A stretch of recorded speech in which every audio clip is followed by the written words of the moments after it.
Good afternoon. My name is Dale Medeiros. I'm a senior regional planner with the Northern Virginia Regional Commission. Today I have the privilege of working with my colleague Corey Miles to host this webinar that looks into the interface of local level climate resiliency planning and the work of debt rating agencies. The webinar grew from the fusion of the focus by a region's local governments on sustainable climate resiliency planning and questions about ties to their finances and budgets. There's an evolving relationship between local governments and public bond rating agencies. As local governments plan to address the effects of climate change, they are starting to take into consideration the growing and evolving role of debt rating agencies in this complex arena of climate risk management. This is very much uncharted territory for both the debt rating agencies and the local governments. This is partly due to the novelty and the complexity of climate change. The complexity in Northern Virginia is also compounded by the progression of new and innovative climate resiliency strategies by our local members and the application of new innovations such as ecosystems management, green infrastructure, or risk-informed zoning that complement conventional or gray infrastructure engineering. To shed light on this unique and evolving relationship between the climate resiliency planning by local governments of Northern Virginia and debt rating agencies, we've invited Kurt Forsgren, Managing Director and Sector Leader for Infrastructure for S&P Global Ratings, and Nora Witzbrook, Lead Analyst for Local Government at S&P Global, to share their work on this topic. The format, as usual, is simple. For approximately 30 minutes, Nora and Kurt will share with us their work in this arena. Then Corey will facilitate the question and answer session. If you have any questions, please post them in the chat button at the margins of the screen. We hope to finish by around 1:15 p.m. Thanks for your time and for joining us, Nora and Kurt. The webinar is yours.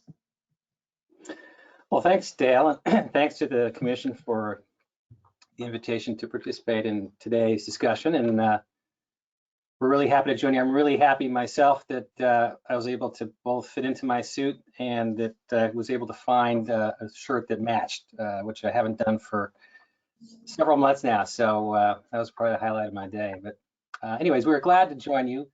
Both Nora and I are in USPF, Public Finance Department at S&P Global. And when we're not working on credit ratings, we're part of our sustainable finance team, which is housed within credit ratings.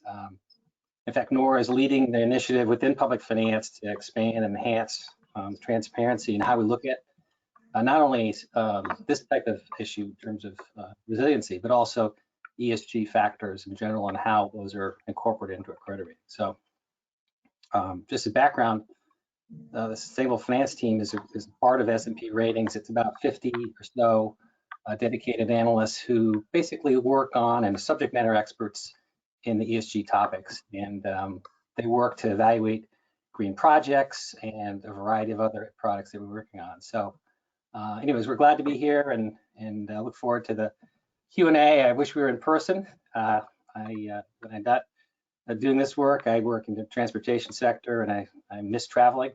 I'm just getting out of my basement, so hopefully we can come back and give you an update sometime soon. But we thought what we'd first do is just give you a bit of perspective about how the importance of this topic is being recognized by investors, show you a little bit about how the labeling of the bonds work in the public markets, and then how the growth of data sets are coming out to measure environmental data in particular.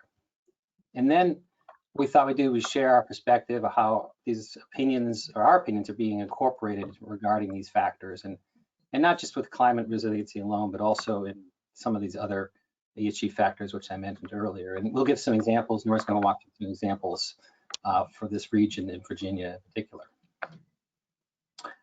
So just before I talk about this in the first slide, we've been publishing research on climate change and its potential impacts for about a decade now. And while we focused on natural disasters and kind of looking at how in particular risks of energy transition and decarbonization affect credit quality, the real topic of resiliency and exposure to climate change is something that's particular and unique to governments in particular. And as you'll hear in this discussion, it's very akin to other long-term risks that we look at, which pension and other post-employment benefit obligations are probably a very good analogy. And and that we were looking to see how management teams, demonstrate progress towards planning to both address and mitigate the cause of the problem if they're required to or are so inclined to do it. But also as important is really looking at how they're looking to adapt to these measures and impacts and associate the negative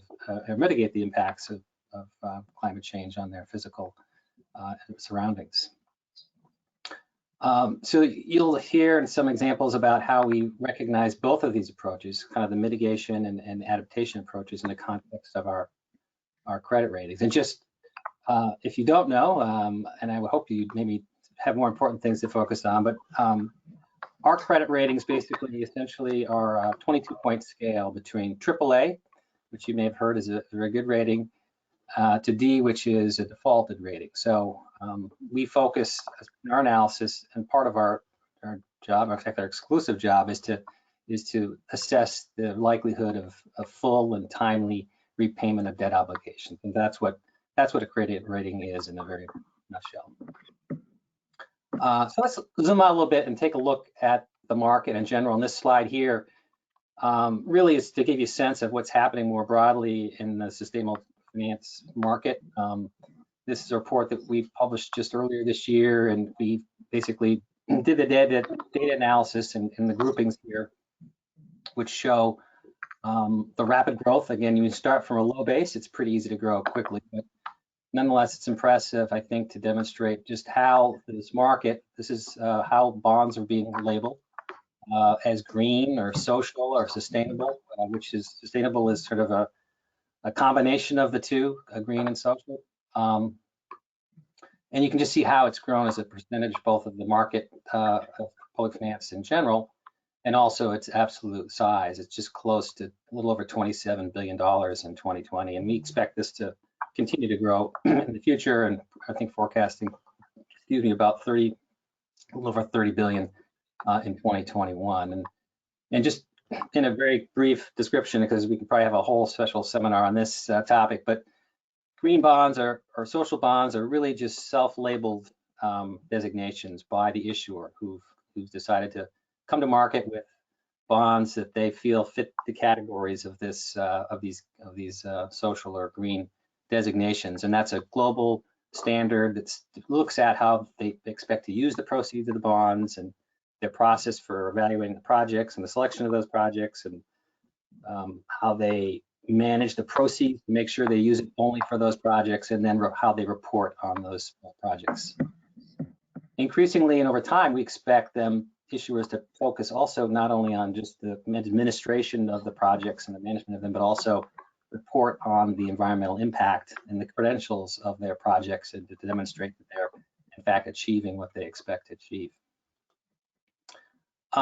On this next slide here, we're just looking at the growth of green bonds exclusively as a subset, and just how that has grown over time. Again, this is a percent of the municipal market. The municipal market had a record year last year, over 460 billion of bonds sold in the municipal market. So again, it's a pretty small percentage of the market still, but is in fact growing quite a bit. And it's how it grows is really going to be dependent how issuers benefit from this designation, how if it's reflected in their pricing of their bonds, which to date has been difficult to demonstrate. There's some people who believe that there is some pricing advantage to do it, but the kind of mechanics and the unique features in this market make it hard to kind of put that up unless you have income price bonds. They're identical on the same day in the same setting. So at this point in time, it's more, I think, difficult to prove with some definity. But I think the other thing to do in looking at this market is to look at the label of green, and basically it says that it's again self-designated market, but I think there's a view among many investors that a lot of things within this market in fact are green and could be labeled that way. And so it's really a matter of, do issuers want to go through the additional hoops and hurdles to be able to demonstrate to investors that in fact their project, which is the same as the one that's been labeled green and sold in the market, is going to be administered in a way that is consistent with these global standards.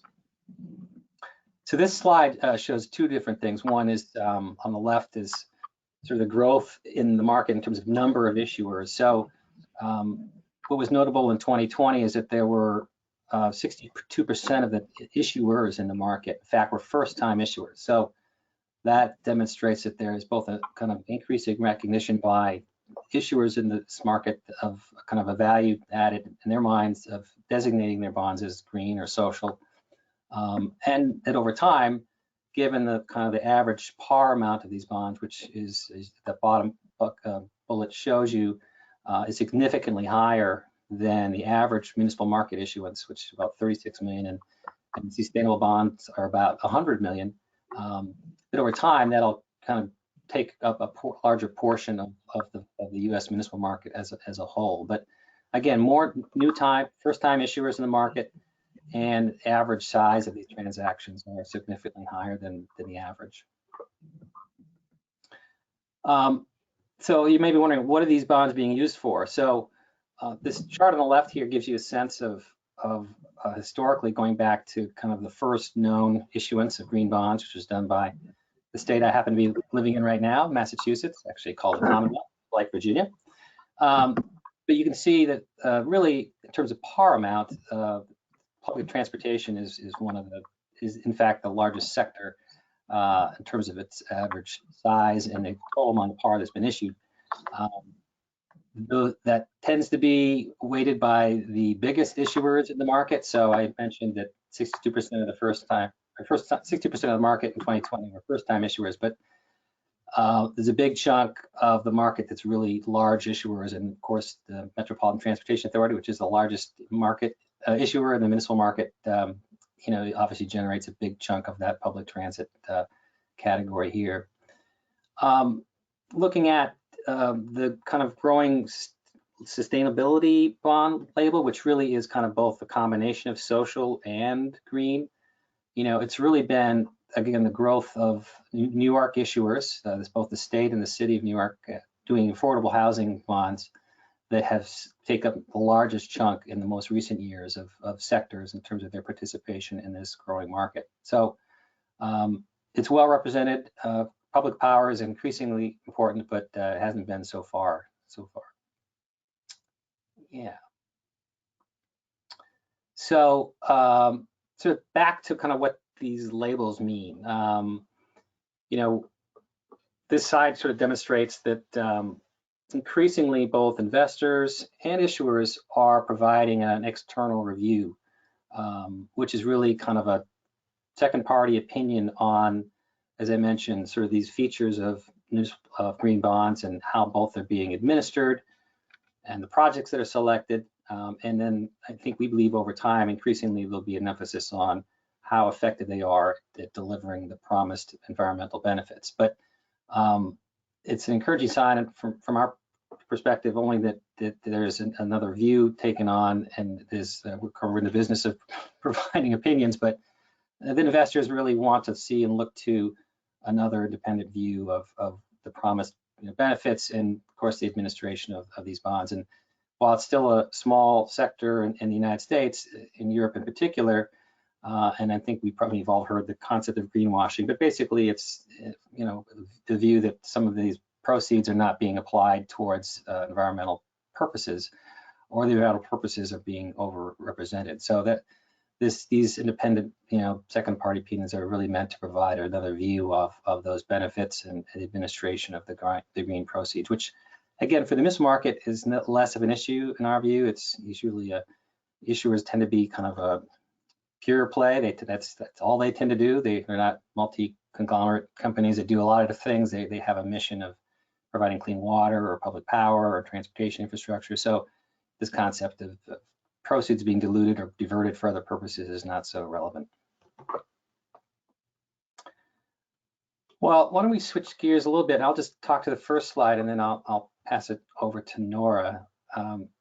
As I mentioned, we've been publishing research on climate risks, for over 10 years, and in public finance just over 5 years. And this article really represented our kind of first foray into kind of outlining how resilience is being looked at and considered as part of our credit ratings. And 5 years ago doesn't seem like a long time, especially when you're my age, but in the world of environmental sciences and data, it's been certainly many more than 5 years. We've seen tremendous growth in both the availability of data. We, of course, have a portion of our company that compiles and is focused on environmental data. But it's, I think, also the growing recognition of the risks associated with climate change and its impact on the environment and the physical assets that municipal governments and other operators of public infrastructure face. And our view, it boils down to really both two main things, which is both the kind of the growing cost of extreme weather events, and you can also maybe as a subset of that look at both the frequency, which may or may not be growing, but certainly the intensity of some of these extreme weather events, as we've witnessed in many years, last several years, is in fact increasing. But it's also the more gradual changes to the environment that affect land use and employment and economic activity that really are the credit issues that we focus on for the bulk of our time. Certainly, we spend a fair amount of time reacting to whenever there's a natural disaster, and I think by and large our analysis has shown that for most investment grade credits, their ability to absorb these risks associated with extreme weather, at least at the frequency they've occurred historically, has been something they can do with the combination of their own resources and with federal emergency management monies. But it's really these longer term issues that relate to affecting that's affecting their both physical assets as well as their ability to generate revenues and support their functions through economic activity that's really at the longer term risk. So again, as I mentioned, with respect to long-term risks like OPEB and other pension-related risks, we view those and we view these risks in a similar way, in that we feel like management teams need to start planning for these risks over time and taking steps and actions now to invest in adaptation measures, which in fact will mitigate these risks and preserve many things, including from our standpoint, most importantly, their ability to meet their debt service on time and in full, but also manage their resources and their assets in a way that maximizes their public benefit, which is also kind of the core mission of what they do. And with that, I'll pass it over to Nora, and she could talk a little bit about some of the data challenges and how we're incorporating these factors into our analysis today and how we're writing about them. Thanks, Kurt. Yeah, so I'm going to pick up and sort of fast forward from that initial publication that we authored in 2015 and talk about how our viewpoints have changed and how we're focusing on that in our analysis now. And one of the things that we're doing, which I think a lot of issuers and probably a lot of people on this call are doing, is try to figure out what data is the right data to be looking at when evaluating the risks around environmental changes or climate change. And there's lots of databases available. There's private data sources from Risk and True Costs, which S&P owns. And this slide is a picture from a report that we published in November of 2020 that really, August of 2020, where we're talking about this data. And this in particular shows that water stress is one of the most significant risks to the US through the year 2050. And in particular, the South and the West are more at risk for water stress. It also pointed out that the heat wave or the frequency of heat waves are also a particular stress in the US in terms of long-term climate change. So I think what we're trying to point out is that, we're still trying to wrap our arms around the right data source to use when we're evaluating these risks within our framework of criteria analysis. But in addition to that, it's sometimes difficult to find applicable data in USPF. There's not a lot of data that's available necessarily at the county or the local level, and sometimes it requires a lot of manipulation to understand how it affects the county or the local level or the regional level as well. So we're working on that. We haven't gotten it all. I'll be perfectly honest with you, rating agencies don't have it all figured out in this regards, but it is something that data is something that we're using to identify what the most acute risk or long-term risk may be for an issuer within a region or in a particular local area. So you might be interested in, and maybe why you're here is in particular to understand how we evaluate e-risk within the context of our ratings criteria. And if you are an issuer on the call, and maybe you've worked with me, maybe you've worked with another team within our S&P, maybe you've worked with Kurt, you might have worked with our utilities team. There's a lot of different places where we evaluate this risk. And as Kurt kind of laid the groundwork for, a lot of it is within sort of the management and governance analysis that almost every single criteria that we use to evaluate the creditworthiness of an issuer incorporates. In particular, for water utilities, there's a portion of the operational management assessment where we look at how a utility is looking at drought planning, what they're doing around drought planning, as that really droughts can affect the quality and the availability of water supply. In addition, we look at a similar analysis for electric utilities in regards to how diverse their supply systems are, and how, as there are more federal regulations to eliminate or reduce greenhouse gas emissions with less reliance on fossil fuels, how they're diversifying their supply to lean maybe towards more renewable energy sources.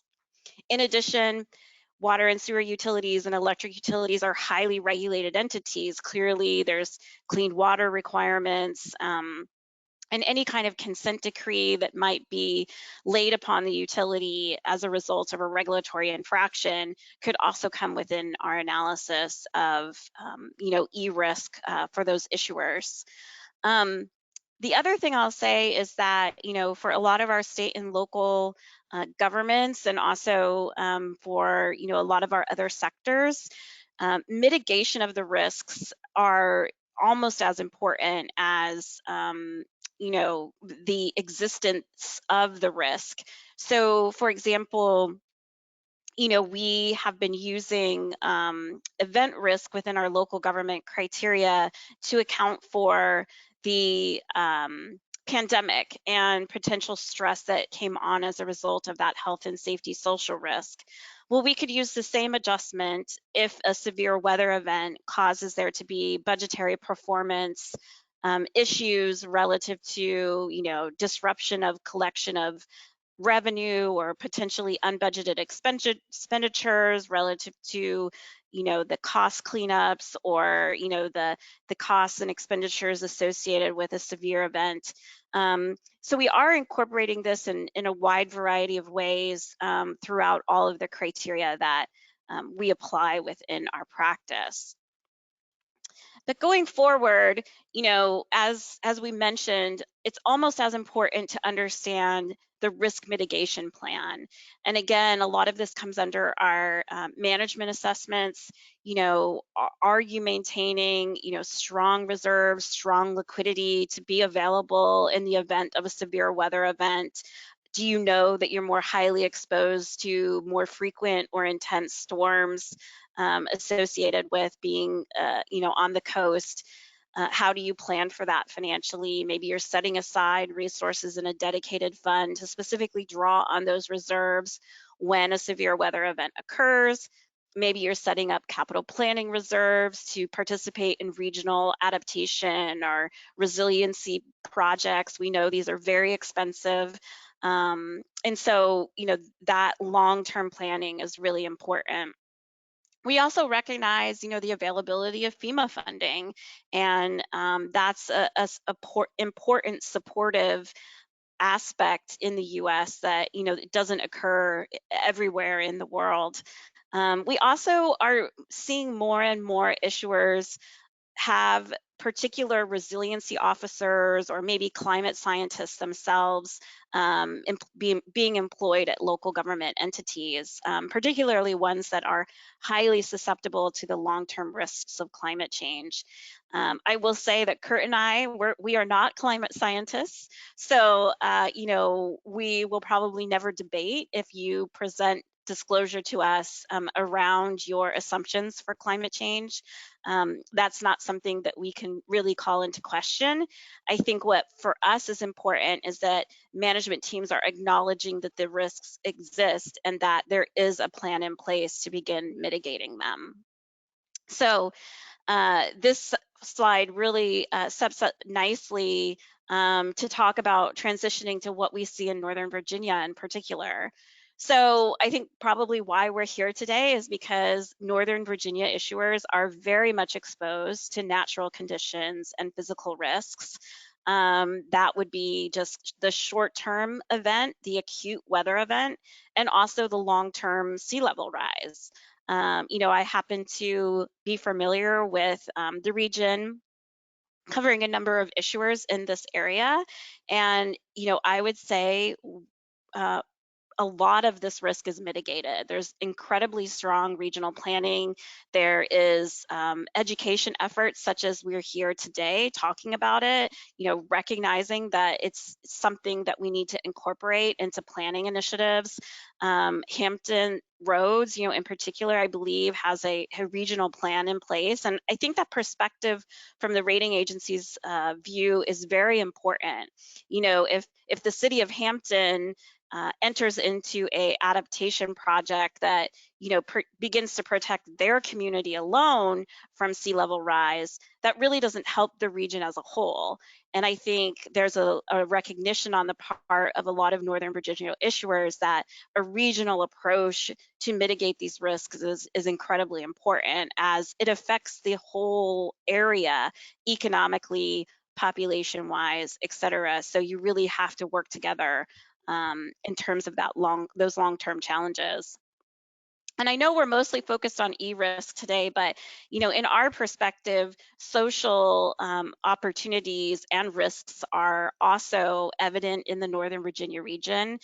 We view demographic trends as a social opportunity in this area. There tends to be a ton of population growth here, which helps with economic development efforts. It helps with, employment pools because there's a highly educated workforce here, things of that nature. And we really see that as a positive thing for the area, unlike another area that I work in and where Kurt and I live, which is the Northeast, and we're seeing a lot of demographic stagnation. We're seeing a lot of population outmigration, and that just creates less revenue flexibility when you're seeing people leave the region. But I will say we also see sort of positive and negatives in regards to affordability, which is also within our social risk framework. For many cases, affordability when you have population growth is better because you have a wider base of people, you have a wider community to sort of spread costs around. So maybe the costs don't rise as significantly as they might in an area where there's demographic challenges. But it does raise demand for services. So for example, we see debt issued for school systems here as there's more school-age children that have to be educated in the area. So affordability can be a positive or negative in the region, but I think it's definitely outweighed by the opportunity that the demographic growth and the provides. The last thing I'll say is governance. So environmental risks, and we've kind of already been talking about this, but exposure to environmental risks are really mitigated by very strong and can be mitigated by very strong risk management governance options, long-term planning, figuring out how you're incorporating these costs into your operations, how you're incorporating it into your capital spending, et cetera. The other thing that we see as a real positive in Virginia is the strength of state oversight, particularly of distressed entities that really amped up when the city of Petersburg nearly had to default on their debt and went through a lot of financial challenges, about, I'm guessing now, maybe 6-7 years ago. So I think that is also part of the statutory framework that we see in Virginia that we don't always see in other parts of the country, that we see as a positive for this region. So I think some might say, and sometimes investors have a different point of view than we do, but some might say that if you're exposed to that e-risk, then how can you maintain the highest ratings in our rating scale? And I think, some of this is the result of just the oversight and the strength that's provided by the state. The state is rated AAA, but yet, as we talk about the risks under ESG, we do point out in each of these paragraphs that, Northern Virginia, definitely exposed. So what most of you might have seen that we implemented last year was an ESG paragraph that we are putting in our rationales, and that really speaks to how we're trying to create better transparency for the market in terms of credit quality. And these paragraphs will likely evolve over time, and as we find data sets that can sort of support our point of view more and more, I think they will sort of evolve. But I'd like to point out Norfolk, Virginia, which in February of 2020 was upgraded to AAA. And a lot of that upgrade, I will have to say, is around the city's mitigation, their long-term planning for storm preparedness, sea level rise, and in fact, the city is also doing a lot to address their social risk challenges as well. So, we don't view the exposure to these risks as prohibiting, the strongest rating within our rating scale. I also want to point out Newport News, which we rate AA+, the second highest rating in our rating scale. Within this paragraph, I think what's important is that inland flooding sometimes is almost as a big a challenge as that acute severe storm risk. So there are parts of Newport News that are low-lying and have, some inland flooding situations. And I think what we are seeing and what we like to see disclosure about is how maybe the city is changing their code to prevent or deter development within these areas, not only to prevent deterioration of the tax base, but also to protect the communities that live potentially within those low-lying areas. So I guess to wrap up, I think why we want to educate you guys and why it's great that you're here today is because the market is becoming more and more focused on this. And I think it goes back to, the initial slides that Kurt presented, just the huge explosion of sustainable debt issuance and labeling bonds as green or social, talks to the fact that the market is very interested in this subject. And they're not only interested in it from an investing point of view in terms of impact investing, but they're also very interested in it from a risk point of view. And I'll say that ESG risks are really evolving. E-risk has always been on the radar, but as this slide shows, between 2017 and 2018, our rating actions around ESG, 72% of them were governance related. Last year, from April to December, because of the pandemic, 64% of our rating actions were related to social risk and health and safety. So these risks are really evolving. And E has always been there, right? 4% between 2017 and 2018, 6% last year. And I think as we identify better data, that could, to inform our analysis, that could lead maybe to an uptick in that. It could also lead to potentially a downtick in if we can, solidify data that really points to the fact that mitigation and adaptation measures are helping alleviate the risk long term. So finally, we started publishing for the market a commentary called the ESG Pulse. It's pretty much a monthly publication that recaps all of the ESG-driven rating actions across all of our ratings practices. And we published a report in February that identified all of the ESG-driven rating actions between April and December. And as you can see on this slide, about 1 in 3 rating outlook or rating changes or credit watch placements within USPF was influenced by ESG. And the bulk of that was definitely health and safety related to the pandemic. Obviously, it's about the same amount as corporates and infrastructures experience. Obviously, it's less than sovereigns and international public finance. But again, we have a very high volume number of ratings that we maintain in USPF. So the percentages are a bit skewed in that regard. This slide drills down a little bit more into what exactly happened within USPF. In total, we had 743 rating actions driven by ESG.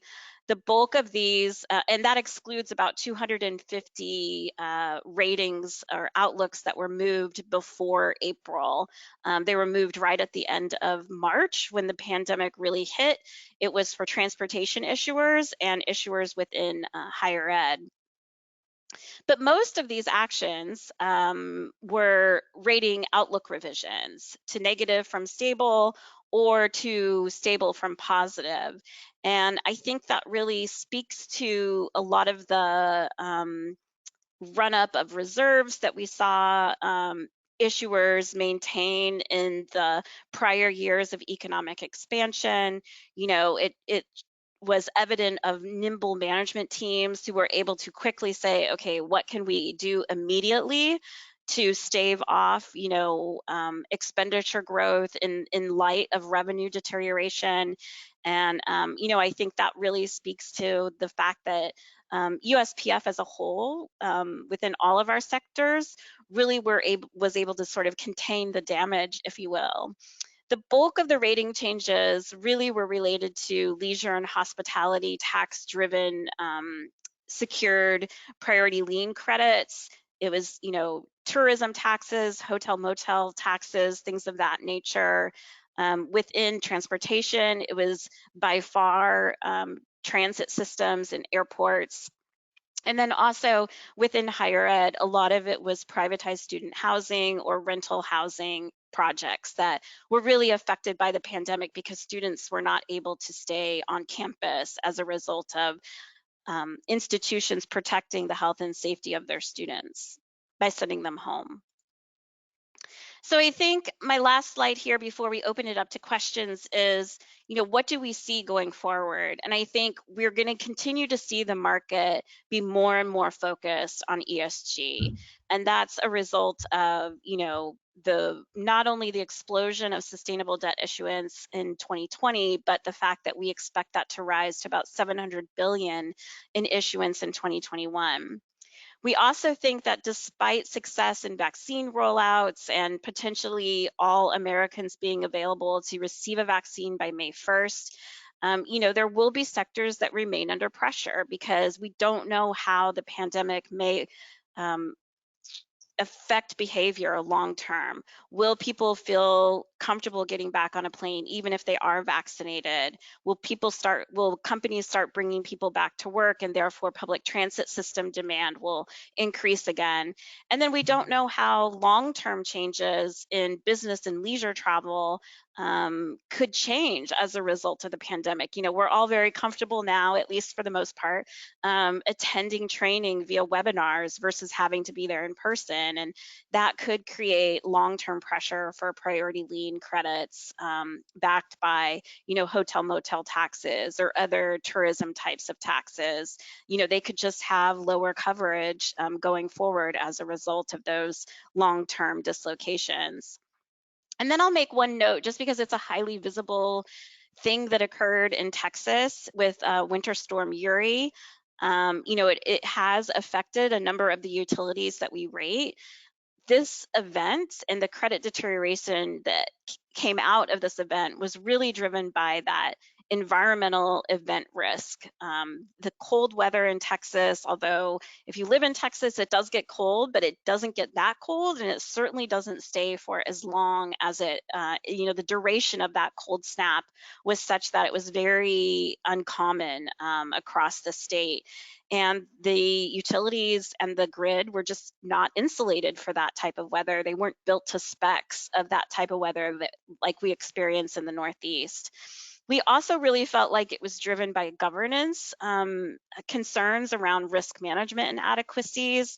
A lot of the price spikes that occurred, the individual utilities themselves, you know, were not adequately hedged against the supply and against the price spike.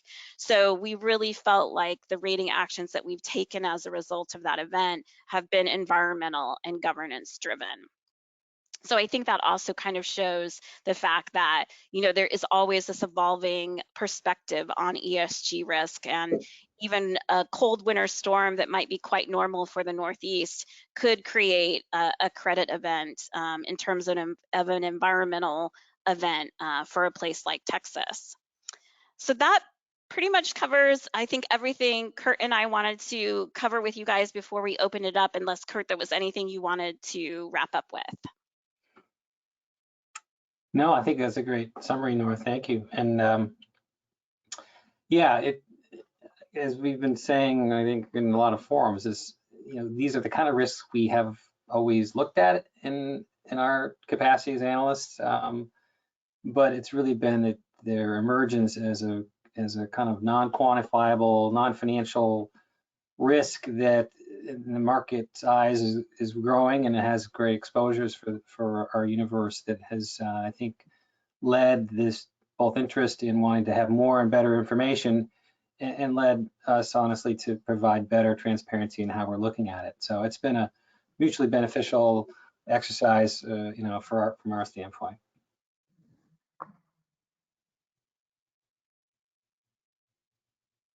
Well, thank you so much, Nora. Thank you very much, Kurt.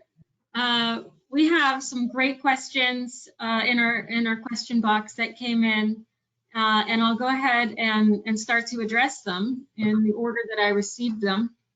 This one is coming from Tony Giancola, and he wanted to know if your organization contacts regional planning organizations on their studies of various environmental stresses that occur in their regions, and use their data, for example, the Washington Council of Governments. I'll go first, Nora, and you can chime in. You have probably a lot of experience in this area. I think, we have at our disposal just sort of an ocean, no pun intended, of data that we have available to us, and then we consume as part of our credit rating process.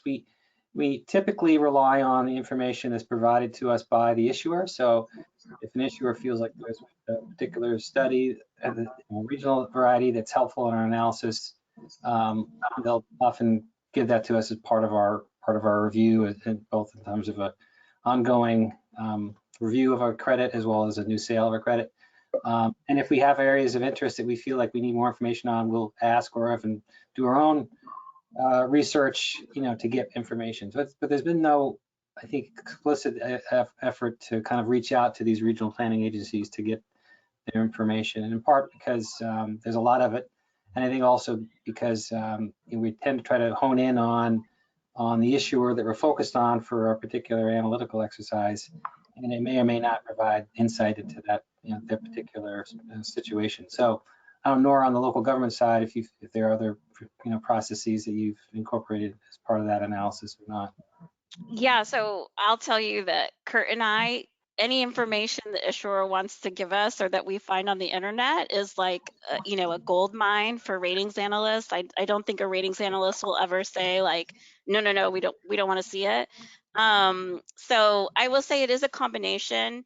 On the local government side, we try to, do pre-work before we talk to an issuer to understand if they are exposed to anything in particular that maybe a regional planning organization or something has, published on. But we always want to get the management's perspective on that. And typically what we hear is that, regional planning efforts are underway, but there may not be key takeaways yet, or there might not be outcomes yet that, are really there. So it's still sort of esoteric in nature, if you will. But I definitely think we have seen reports like that have been given to us. The one thing I'll make mention of, which I forgot to make in my remarks, is that disclosure in offering documents is really important, I would say, not only for ratings analysts, but for investors as well. I think they're honing in on specific disclosure around risks. Obviously, a lot of bond councils have probably put a huge section on COVID in the preliminary offering documents, that have occurred over the last year. And I think anything that can be developed around that in terms of e-risk is really important. The GFOA just came out with their initial best practices on climate disclosure, and reference to these regional planning reports in that disclosure would be very helpful. Great, thank you. So the next question has to do with LEED, which is a standard of sustainability for buildings. And it says to date, 110 local governments have certified to LEED for cities, not only disclosing ESG-related data, but also achieving thresholds and other global standards. Do you anticipate that as cities and counties articulate their commitment to transparency and accountability through their presentations to the municipal bond rating agencies, that this would have a positive impact on their ratings and associated interest rates going forward? Yeah, it's a good question. I mean, it's hard. It's hard for me to think of a building or a structure that's been constructed in recent years that hasn't had some sort of LEED certification associated with it, whether it be gold or platinum. And obviously, I think I have sort of a skewed perspective because I usually see public infrastructure and not so much other type of analysis that's done by our corporate colleagues in terms of other real estate assets. But I think it's an indication, obviously, of some commitment towards adaptation and certainly mitigating sort of the footprint that they are generating as a public agency in terms of emissions. But I think on the whole, it was also positive. I think we look at it as a kind of a risk mitigation effort in some capacity.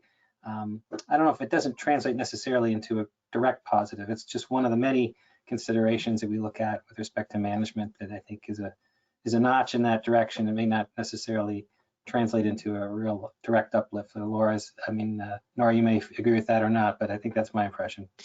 No, I think that's right.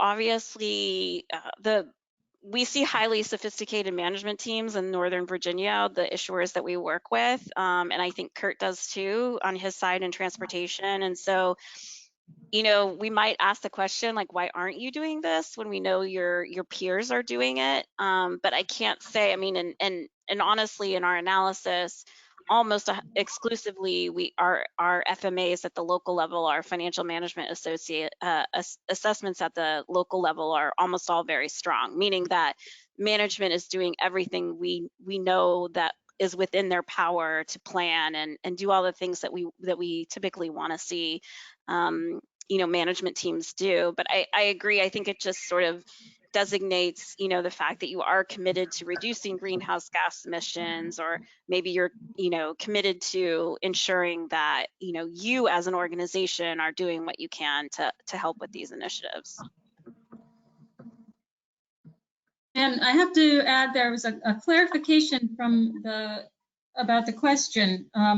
It wasn't necessarily about the building's rating systems, but certifying entire cities or counties. So local governments are certifying and presenting this data to the bond agencies. I guess as part of their individual presentations or in representations to their counties or other regional planning agencies, do you know? I think it's local governments are certifying it and presenting it as part of their presentation. Mm-hmm. Yeah, I think that's kind of in line with what Nora suggested. It's definitely one of the things we look at. We'll ask about. I think our general view is that it's part and parcel of being a good management team or great management team, whatever the score it would suggest. So, but in and of itself, it may not move the needle in terms of a rating upgrade or downgrade. Okay, and then another follow-up question to the LEED question: do the ISI and Vision certifications have an impact on evaluations? ISI and Vision is focused on infrastructure as opposed to buildings. I am not familiar with that particular certification. There's just a growing list of third-party assessments, and we do look at them as part of our analysis if they've presented to us. And We'll do a little homework on what that might translate to and mean in terms of its assurances of long-term resiliency. I'm just not familiar with that particular infrastructure assessment provider. Okay. The next question has to do with insurance. Do you think there is any expectation that the insurance industries will modify their business models to reward communities that invest in resilience and adaptation?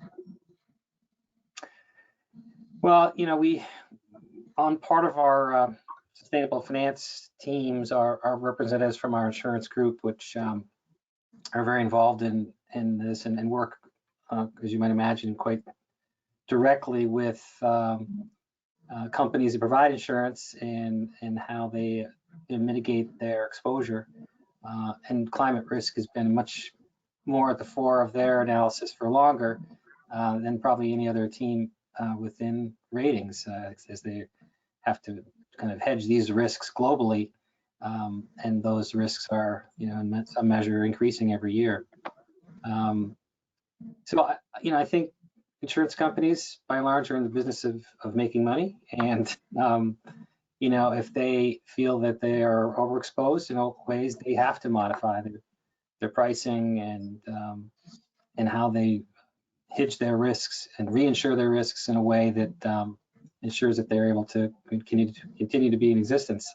You know, they think in the U.S. largely, you know, many of these risks have been shifted off to other providers, and obviously FEMA and our National Flood Insurance Program, you know, has been sort of the absorber of those risks. And even there's some obviously level of tolerance that politically, you know, that these programs can't kind of go on forever, you know, providing emergency funds for risks and exposures that just continue to happen every year because they're rebuilding in a similar exposed location. So kind of the moral hazard of the flood insurance program and insurance, you know, exposure in general is a long-standing issue and ultimately is a political one. But I think that, you know, as history is a guide, as we've seen, you know, areas that are exposed and will continue to be exposed will be priced up in terms of insurance coverage, and that has impacts obviously on development and taxability and real estate values and population and all the other economic activity that we look at as part of our credit analysis. The only thing I'll add is anecdotally, we sometimes hear from issuers that, you know, their code changes relative to allowing development in certain areas of, you know, the community that might be more prone to inland flooding or something like that. Sometimes they'll say, oh, you know, homeowners achieved, you know, a savings on their insurance as a result, or whatever the case may be, you know, or maybe like code enforcement along the coast where there's been requirements to raise homes up a certain level or do some other resiliency planning around the development code. You know, I'll just say, like, anecdotally, we have heard that sometimes that helps. So I think it just speaks to, you know, the organization or the issuer's, you know, view of the importance of doing what they can around that type of thing to also help the people within their community. States too also have a fair amount of control over their local insurance is state regulated. So, and we have certain examples in Florida and elsewhere of states stepping in to fill in a market void left by insurers if they decide that there are some non-insurable risks in that state. Florida comes to mind in hurricane exposure. So there are ways of, you know, the public sector has mitigated sort of the, you know, the actions taken by insurance companies that may feel like they're too exposed or can't reinsure risks in a way that meets their standards or underwriting requirements.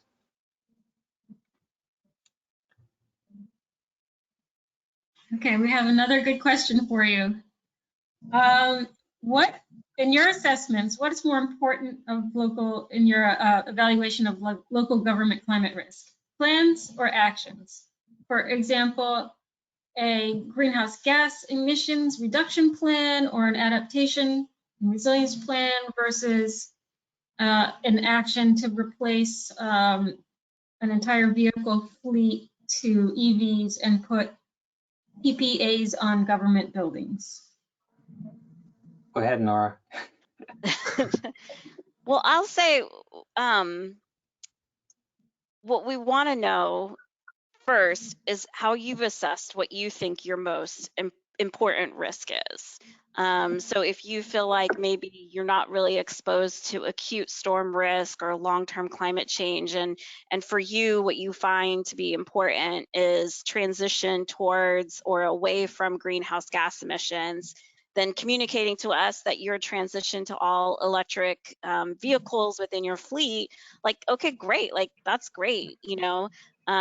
If you've identified that as being the most important item within, you know, your jurisdiction, I would say that, you know, long-term adaptation and resiliency actions have to start with planning. So, you know, we want to make sure that you've started the plan.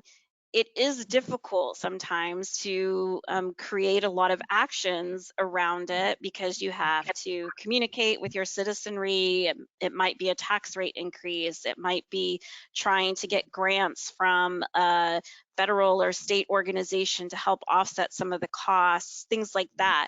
So, you know, I'll have to say, like, for us right now, I think we're seeing most in the planning stages and with some actions beginning to take place. And I think as we go over time, we want to see more things checked off your action list when it came to whatever maybe comprehensive land use plan or, you know, resiliency plan that you adopted. I think for us, and this is just generally not just with climate risk, but if we see an issue or adopt a plan and, you know, 2 years later we talk again and we're like, well, how are you going with that plan? Like, how, you know, have you achieved like some of the outcomes that you identified as being important? And we hear, oh yeah, we threw that plan in the garbage, like, you know, or well, that was something our prior, you know, governing body felt was really important, and now our new governing body has shifted their focus to something else.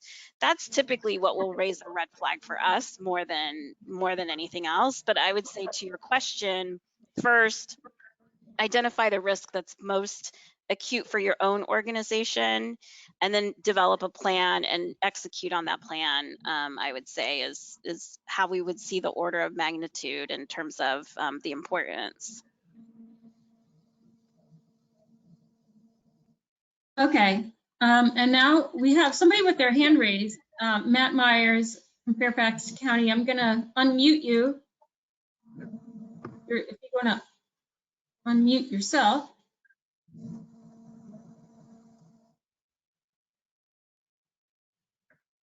Where'd you go? Okay. I apologize. I hit that by accident. No question? Okay, sorry. All right, well, I believe that is all the questions that I see in my question box. Dale, do you see anything else on your end?